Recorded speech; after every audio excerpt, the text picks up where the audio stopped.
드디어 연준이 미약하지만 양적 완화 머니 프린팅을 시작했습니다.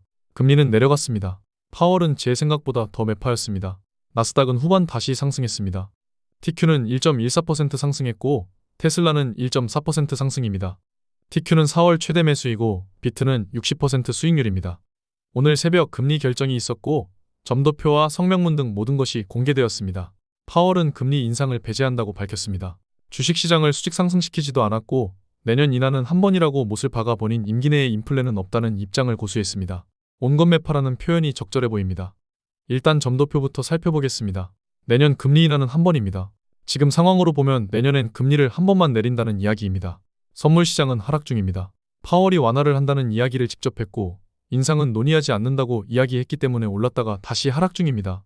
성명서를 살펴보면 실업률 상승이 있었고 기준금리 시기와 규모를 검토한다고 바뀌었습니다. 여기에 준비금이 풍부한 수준까지 감소해서 필요시 단기 국채를 매입한다고 써놨습니다. 여기서 중요한 것은 단기 국채 매입입니다. 완화 시대의 시작입니다. 표현이 모호했지만 앞으로 30일 동안 400억 불 규모 단기채 매입을 계속할 것이라고 밝히고 추가로 필요한 경우 계속한다고 밝혔습니다. 이게 바로 머니 프린팅입니다. 규모가 시장이 환호할 만한 규모가 아니지만 시작이 중요합니다. 파월이 융통성 없는 인물이라고 트럼프는 비난했습니다. 파월은 말년병장인데 국채 매입 프로그램을 개시할 이유가 없습니다. 진행하는 이유는 유동성 경색이 터질 수가 있기 때문입니다. 지난번 매수를 했던 종목들 중에 3개는 이미 10% 수익률을 넘겼습니다. 하락한 종목도 있지만 유동성에 이미 반응을 하고 있습니다. 영레포 잔고와 TGA 잔고 등 레포 시장을 살펴보면 유동성 경색이 실리콘밸리 뱅크가 터질 때와 비슷합니다. 지금 연준은 강제로 유동성을 주입해서 시장을 살려야 하는 것입니다. 금리를 자꾸 내린다는데도 발작을 일으켜왔던 채권금리는 일단락된 느낌입니다. 채권 자경단이 금리 인하를 허락해줘야 합니다. 그래야 주식시장이 더 상승할 수 있습니다. 그들이 허락하지 않으니 주식시장은 상승폭이 제한된 것입니다. 파월은 금리 인상에 대해 누구도 생각하지 않는다고 말했습니다. 당연한 것이 지금 금리 인상 한마디라도 꺼냈다간 주식시장 폭락입니다. 3% 이상 폭락이고 비트코인 또한 70K를 바라보고 있을 것입니다. 누구도 내년 파월 임기가 끝날 때까지 그것을 원하진 않을 것입니다. 기자회견 내용을 살펴봐도 그냥 같은 이야기를 반복했습니다. 다만 제가 계속 말씀드려왔던 레포 시장이 지금 매우 급박한 상황이라 바로 단기채 매입으로 이어졌습니다. 파월이 가장 두려워하는 것은 채권 자경단입니다. 관세가 추가되지 않으면 내년이 물가의 고점이라고 말했습니다.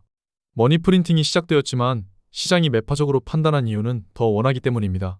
현재 수준을 유지하기 위한 매입이지 장기 국채 금리를 낮추는 것도 아니고 적극적으로 매수하겠다는 의지도 안 보이기 때문입니다.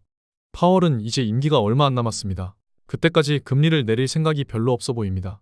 괜히 금리를 내리고 주식시장 올려봐야 물가만 폭등시킨 실패한 의장이 되기 때문입니다. 다음 의장에게 떠넘긴 것으로 보입니다.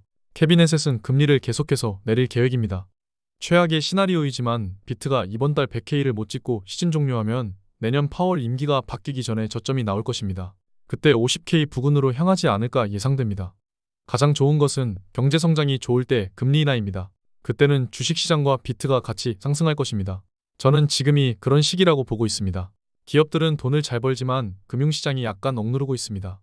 결국 며칠 이내에 시장의 판단이 결정할 것입니다. 연준의 자산을 보아도 지금은 늘려야 할 시기라고 판단이 됩니다. 이 시기 동안 주식시장은 최고치를 찍고 비트도 고점을 찍었습니다. 연준 대차대조표를 적극적으로 늘리는 시기가 주식 코인 저점을 찍고 반등하는 시기가 될 것입니다. 금리 인하와 맘에 들지는 않지만 어쨌든 머니 프린팅이 시작됐습니다. 트럼프가 원하는 재료는 준비되고 있습니다. 결국 시간이 지나면 이 결정이 스노우볼링이 되어 더 커질 것입니다. 경색을 잠시 멈출 수 있겠지만 결국엔 수도꼭지를 열어야 합니다. 캐비넷의 논조처럼 기업의 리딩을 받아야 경기는 희망이 있습니다.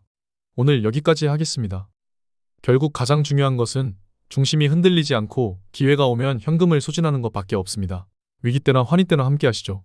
이번 총평을 하자면 파월 본인한테는 잘했지만 어떤 일이 일어날지 모릅니다. 그는 5개월만 버티면 됩니다. 경색을 미리 더 크게 막았어야 합니다. 단단한 하루 되시기 바랍니다. 감사합니다. 지금까지 목숨 걸고 레버리지와 테슬라, 비트코인 투자하는 RS 미국 주식이었습니다. 감사합니다.